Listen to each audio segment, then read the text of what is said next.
Gather round, dear souls, and brace yourselves, for I shall recount to you a tale that shatters the boundaries between the realms of man and darkness.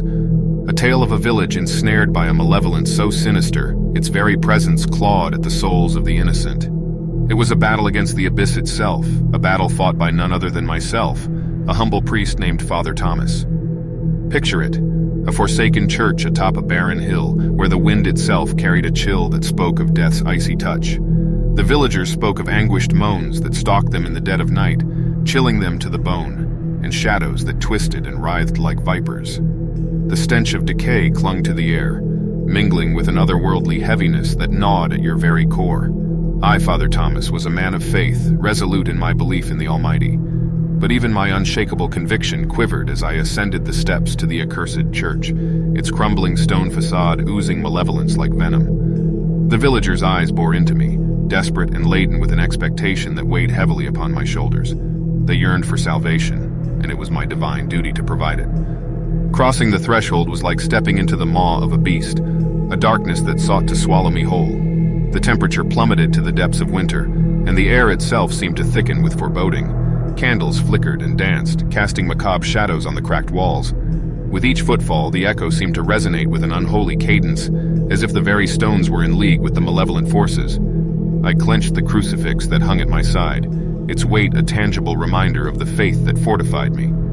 The verses spilled from my lips, the ancient incantations that I had committed to memory. Each word was a shield against the encroaching darkness, a light to pierce the veil of evil that clung to every nook and cranny. Yet, as I ventured deeper, the malevolence intensified. The air hummed with a hostile energy, an unseen entity that sought to assail my very essence. Shadows slithered and danced, twisting in cruel mockery of life. My heart pounded against my ribs, its rhythm echoing the erratic beat of fear that thudded in my chest. But I refused to falter. My mission was to expel this demonic infestation from the heart of the church. The altar awaited me, a gnarled and twisted relic that seemed to have absorbed the suffering of centuries. I knelt, my voice unwavering, each prayer a clarion call to the heavens. But as the verses flowed forth, a sinister wind rose, extinguishing the candles in its malevolent breath.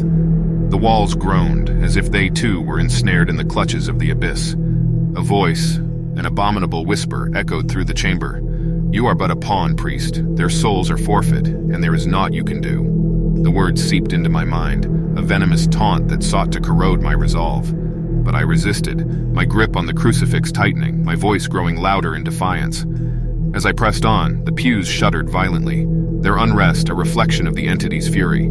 It wrapped around me, a vile force that probed my thoughts, conjuring memories of past transgressions. My own sins paraded before me, a cruel dance of guilt and regret. Yet I held fast, my will unyielding, my voice a beacon of righteousness.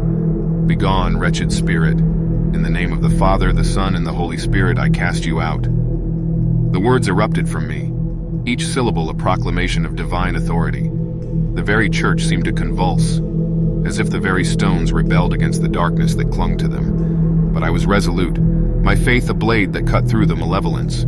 A crescendo of darkness surged forth, and the entity's whisper grew into a chilling scream that shredded the air. The church trembled, and windows shattered like fragile dreams. Yet my voice held firm, an unyielding bastion against the tempest. The battle raged, an unseen clash of wills that shook the very foundation of reality. Hours stretched into eternity, and I stood on the precipice of oblivion. The malevolence retreated, its grip faltering, as the first rays of dawn pierced through the cracks in the walls. My heart beat like a war drum, a fierce rhythm that echoed the pulsating energy in the air. The whispers of the entity grew fainter, its strength waning with each defiant prayer. And then, in a final burst of fury, the entity screamed, a sound that rent the heavens asunder, a chorus of damned souls. But I stood tall, my voice resounding like a clarion call against the abyss. The scream echoed, distorted and fading, until all that remained was a silence so deep it seemed to devour sound itself. I sank to my knees, spent and weary, but a triumphant smile curved my lips. The malevolent entity had been banished, its reign of terror shattered by the unbreakable light of faith.